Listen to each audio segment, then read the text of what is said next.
Hello everybody and welcome back to the channel.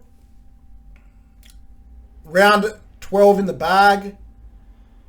I just recorded a whole podcast and I uploaded it without sound. That was a very, very large pain in the ass. But we are back and I'm going to record it again.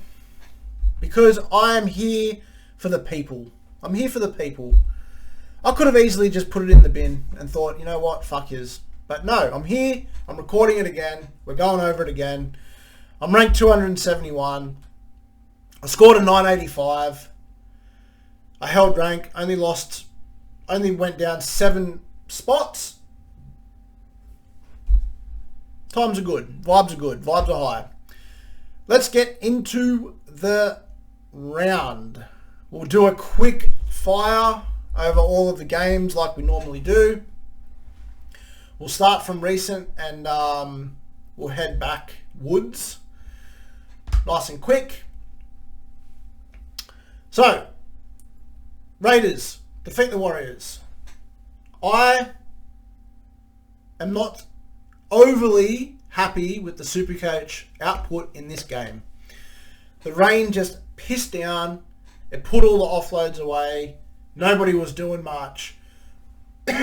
Tarpany with a 58. Tamalo with a 57. Smithies with a 57. Starling with a 51. He got binned and misses this week. So he cops a suspension. Horse, not quite sure. I think he's alright. I think he avoided suspension. But 44 with a bin there too. Hosking with a 43. It was just an absolute dog's breakfast, this game for Supercoach. Savage with a 12. So 10,000 people chased Savage's points from last week. And 10,000 people visited the Burns unit. So, wow. 130 points last week, down to 12 this week. That is an absolute slap to the nuts. Warriors, RTS 76, Aaron Clark 65. He would have been 80 if there was offloads in this game. The rest of the boys not really too relevant. Egan with a 38. Yeah, not much really going on there. Sharks put in a terrible performance against the Roosters. Yeah, very disappointing from the Sharks. How do they go from beating Melbourne, playing amazing against Melbourne, and then playing like that against the Roosters? And honestly, I'll tell you what that reminds me of. It reminds me of when the Dragons beat Melbourne, and then they played the Eels the next week and lost. Exactly the same situation. I feel like people get up so much for the Melbourne game, and then they've got not much left in the tank for the week after. So, Iro with a 103. Captain Hines for a 68. Fanua Blake with a 55. Look, very underwhelming across the board here. Nikoro with a 42. Mulatalo with a 37. Rainian with a 35. Like, a lot of these boys did not perform at all. With the Roosters, Billy Smith with, you know what, an overs for him at the moment, 43. He has just been a thorn in my thong at the moment. Very disappointed with trading in Billy Smith 4 weeks ago. He is so far number 1 worst trade in for me this year. Sandon Smith with a 53. Teddy with a 68. Very, very happy as a non-owner.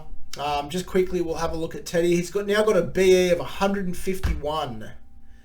So if he scores 81 next week against the Raiders, he will lose 56k.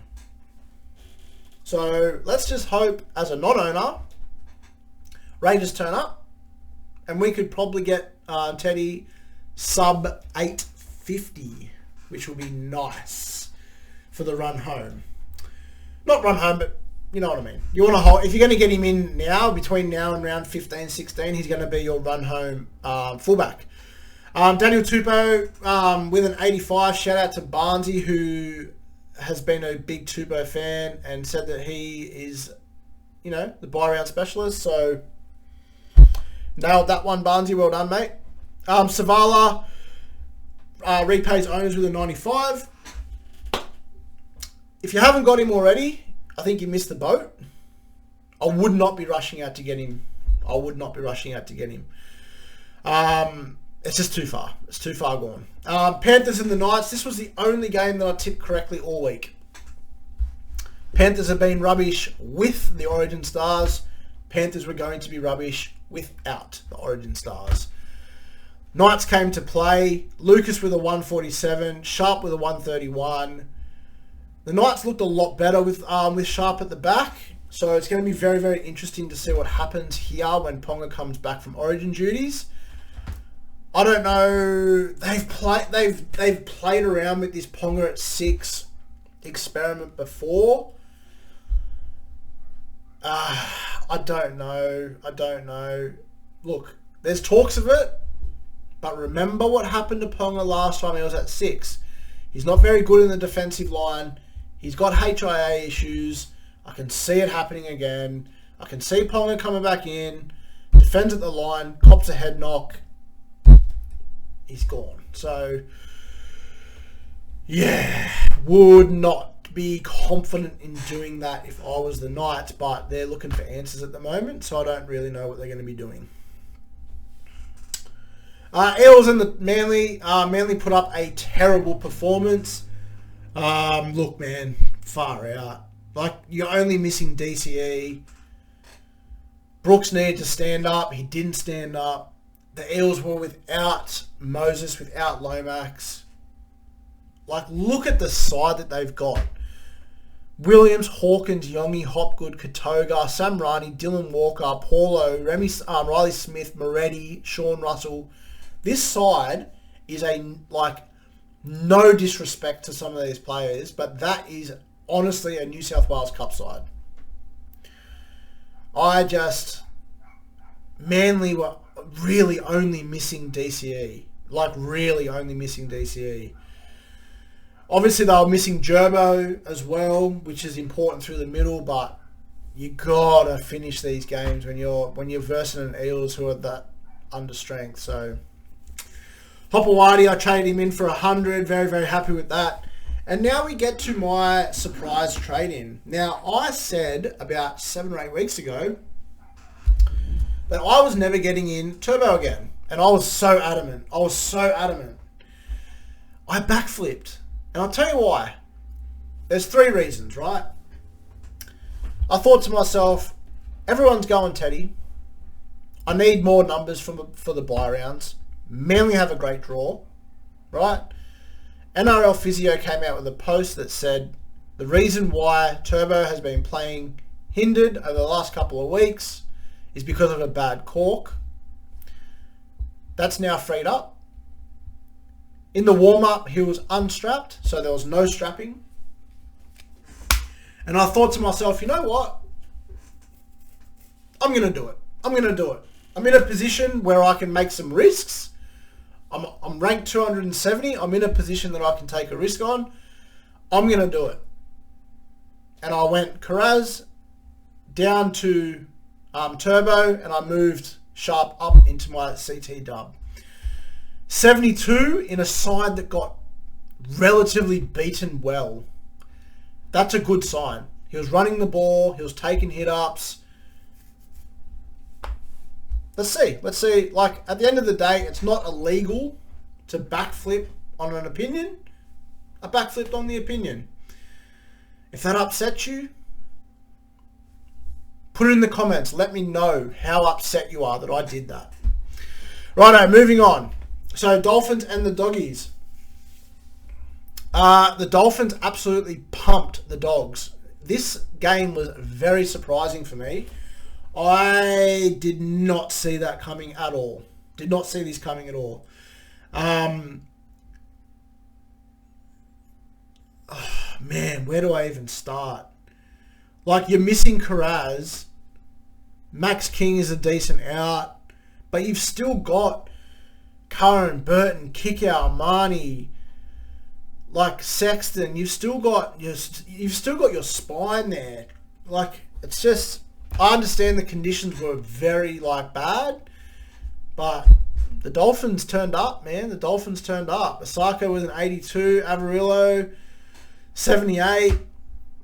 Herbie with a 71. Look, every single week this happens. I honestly think every week I've said in some way or another, I'm so glad that Herbie is on 50-ish going into the last 10 to 15 minutes. And every week he scores. Every single week. Yeah. I need to get Herbie and Iro into my side ASAP. ASAP. They need to be in the side. They need to be in the side. I will find a way, but they need to be in the side. Anyone else really to talk about there? Connor Tracy, man, 18 points. Like, I understand why people got Connor Tracy in, but I also didn't agree with getting Connor Tracy in. He's been great. I get it. He's been great. He's been scoring well. He's been in the attack a lot more. But it's still Connor Tracy. He's very rarely Supercoach relevant. And, man. Yeah. Look, if I was people who owned Connor Tracy, I'd probably just downgrade him now. I'd probably just get rid of him now. Because, I mean, he's going to, like, what's his break even now? Let's have a look. Like, 142 break even. Man. Yeah. Probably. Oh, look. If you've held him, you may as well hold on to him. But, look, he could very well, after the bye this week, he could very well go back to scoring 60 pluses. But I wouldn't hold my breath. All right. Let's go over something very, very quickly. My side, most traded out, most traded in. So obviously people are trading out Billy Smith. I can fully get on board that. I don't know about Payne Haas. I understand why people are doing it. Obviously with Origin, he's in, like, he's a little bit of an injury, blah, blah, blah. But you will want to have a plan to get him back. That's all I'm saying. You'll want to have a plan to get him back. Hubner to Kolomatangi is going to be a lot. He's going to be well traded in. A lot of people are trading out Tamale again. Can I just say, Tamale had like 22 points in tackle breaks on the weekend. His draw is so good. He scored like 60-ish without a try. Man, why are people trading out Tamale? I'll just remind people again of why people should not be trading out Tamale, right? Tamale has the Roosters this week. He then plays Souths, a bye, Tigers, Knights, Dragons, Parramatta, Knights, Dragons. I'm going to be playing him every single one of those weeks. Yeah, obviously Kolomatangi is going to be heavily traded in. People are rushing to Mam again. Did people oh dear. The Burns unit is going to be on fire. Everyone is at the Burns unit right now from trading in Savage, and they're going to get people from the Ezra Mam crew visiting them at the Burns unit soon. I cannot get around that. People are rushing in Savala. 400 people are getting Lomax in. I don't understand that one.